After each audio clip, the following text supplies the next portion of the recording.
Hello everyone, welcome to Royal Palace online classes. In this video we will discuss about RMS value of alternating current. Last video we discussed about average value. Now let us discuss RMS value of alternating current. What is the meaning of RMS value is root mean square velocity. Root mean square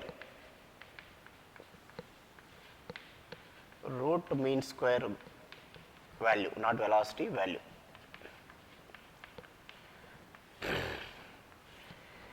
In order to measure alternating current, we have given two terms. One is average value, other one is RMS value. So what is the definition of RMS value is the value of steady current which develops same amount of heat in a circuit in a certain time as it is developed by an alternating current in full cycle is called RMS value. In full cycle, average value is same amount of charge in half cycle. So here the value of the direct current which can give same amount of heat as it is given by alternating current. Suppose you take two currents, direct current and alternating current. Direct current and alternating current. I have developed a heat of some 100 joules by passing my alternating current through full cycle, that means full time period. So I have many values of direct current. I will go on changing the value of direct current. First I will pass 1 ampere, 10 ampere, 2 ampere, 30 ampere, 40 ampere like this. And I am going to calculate how much heat I will develop within that same time. Suppose time period of alternating current is 2 seconds. I passed 2 seconds alternating current, I got 100 joules. Similarly, if I pass some amount of current, suppose if I passed through the same resistor, circuit you are not changing, resistor is same, everything is same, time also same. So first I passed 1 ampere for 2 seconds, I am not getting 100 joules. Next I passed 2 amperes, I am not getting 100 joules. Suppose if I passed 50 amperes, if I am getting 100 joules of heat, this 50 amperes is called RMS value of my alternating current which I have chosen. I have a alternating current and different values of direct current. First I will pass alternating current for its time period, whatever may be its time period I will pass it. Then I will measure the heat. First I will pass the alternating current, I will measure the heat and I will take the different values of direct current until I get same 100 joules. Until I get 100 joules, I will pass different values of direct current. So at 50 amperes I am getting 100 joule, means this 50 amperes is the RMS value of alternating current. Okay. That is the meaning of definition. The value of steady current which gives same amount of heat. Some people will tell same amount of power, or same amount of energy. It is nothing but energy. The value of steady current which gives same amount of heat in a circuit in a certain period of time, as it is given by alternating current in full cycle is called RMS value. So here it is totally based on heat. So let us write the formula of heat. For direct current, formula of heat is I square RT. So this I am naming it as IRMS square RT. This is for direct current.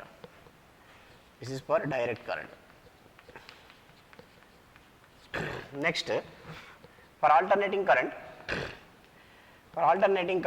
the current which I have chosen is I is equal to I naught sin omega t. Okay, I is varying, therefore dH is equal to d of I square RT, d by dt of I square RT. Okay. We have to integrate this, to get the value of heat. Now what is I value? Integral of, just take the integral of I value is I naught sin theta sin omega t whole square.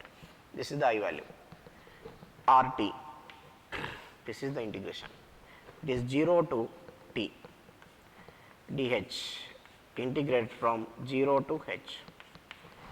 Now this you can write it as I naught square sin square omega t RT, okay.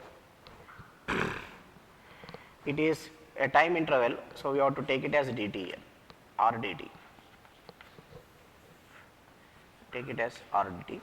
In this I naught square R is common, it is constant, sorry, I naught square R integral limits 0 to t sin square omega t,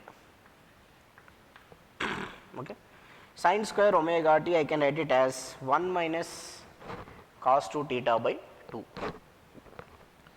that is I naught square R integral of 0 to t 1 minus cos 2 omega t by 2, this I can write. Now this 2 I will take outside, I naught square R by 2 integral of 1 minus cos omega t within the limits 0 to t. Now this will become I naught square R by 2 integral of t minus sin, sorry 2 is there here, sin 2 omega t by 2 omega, okay. After integration limits are 0 to t. Now first substitute t, next substitute 0. So what you will get if substitute t, I naught square R by 2 into t minus, this is if you substitute t, you substitute this t, what you are going to get 0, okay. Finally you will get I naught square R by 2 t, this is the heat developed in full cycle. Why? Because if you substitute here t sin 2 omega 2 pi by t into t, so 2 pi you will get, sin 2 pi is 0, so this is the value. So now equate this to direct value, equate both the equations, this is take equation 1, equation 2, because from the definition the amount of heat must be same. How much amount you are getting from direct current, same amount you should get from alternating current. So therefore I naught square R by 2 into t is equal to IRMS square R into t. So R into t will get cancelled. IRMS is equal to I naught by root 2. The value of IRMS is I naught by root 2. This is the commercial value of alternating current. Whatever may be the calibrations, what you will get on a device is given on this IRMS value only. IRMS value is the commercial value. Suppose if you buy a device, if it is written as it can take 220 volts, means IRMS value it can take. It is the measurable property, and the elements which measure this IRMS, instruments will measure only IRMS. The instruments which measure this IRMS are called heat instruments. It is based on the principle of heat they are measuring. They are called heat instruments. This is the value of RMS current. So IRMS is equal to I naught by root 2. This is about RMS current, and in next class we will see how to connect alternating current to a resistor.